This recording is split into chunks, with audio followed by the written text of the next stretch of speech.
Trade is not the only area where Republicans are questioning the president.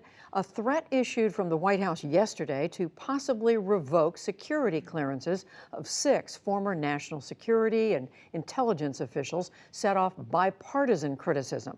Nick Schifrin has the story. On Air Force One this evening, a White House spokesperson said the president has begun the mechanism to revoke the clearances. The half dozen targeted have all been critical of the president. Press Secretary Sarah Sanders, who first announced the threat to revoke yesterday, said the former official's comments on the administration's Russia policy were inappropriate. Today, Speaker of the House Paul Ryan said this about President Trump's motives. I think he's trolling people, honestly. And to talk about this, I'm joined by Jeffrey Smith, former general counsel for the CIA and former general counsel for the Senate Armed Services Committee. Jeffrey Smith, is it appropriate for the White House, for the president, to revoke or to threaten to revoke former national security officials' clearances? No, it's not. Inappropriate is too weak a word in my view.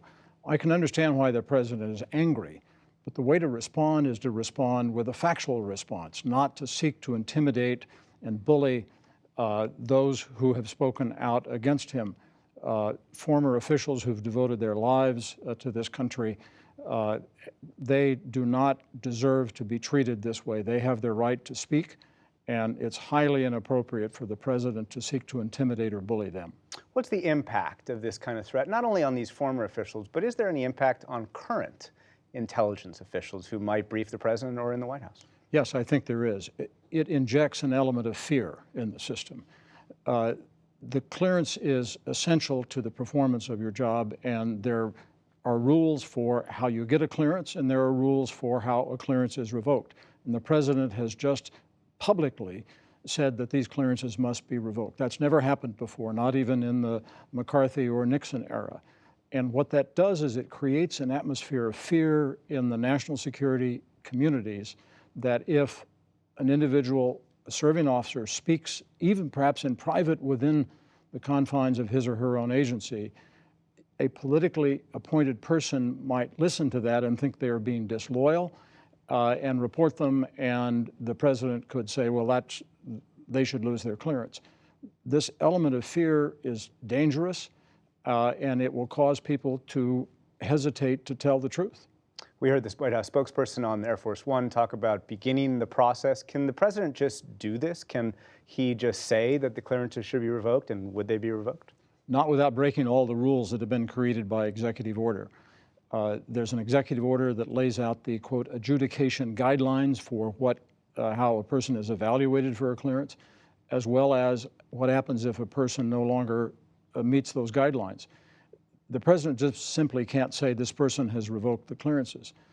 If that's what he thinks should happen, then he should issue a new regulation that says anyone who speaks and is critical of the policy of the government no longer is entitled to a clearance. On the other hand, doesn't the administration have a point?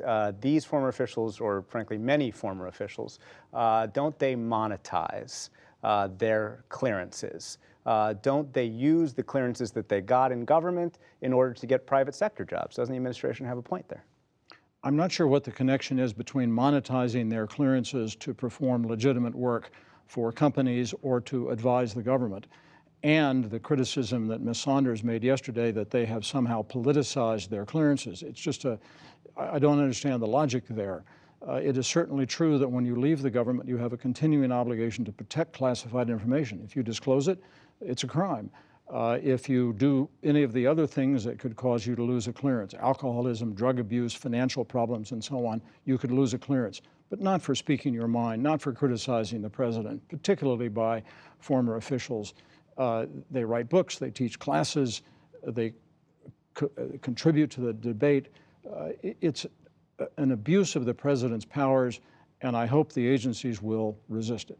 You use the word abuse there. The president, the White House argues that, well, these former officials are basically abusing the president. You had John Brennan calling President Trump's performance with Vladimir Putin nothing short of treasonous. Jim Clapper compared the president to a Russian intelligence asset. I mean, is that appropriate for senior officials? Is that language that's appropriate for senior officials to use? I will leave to them whether it's appropriate. I understand their concern about what the president is doing.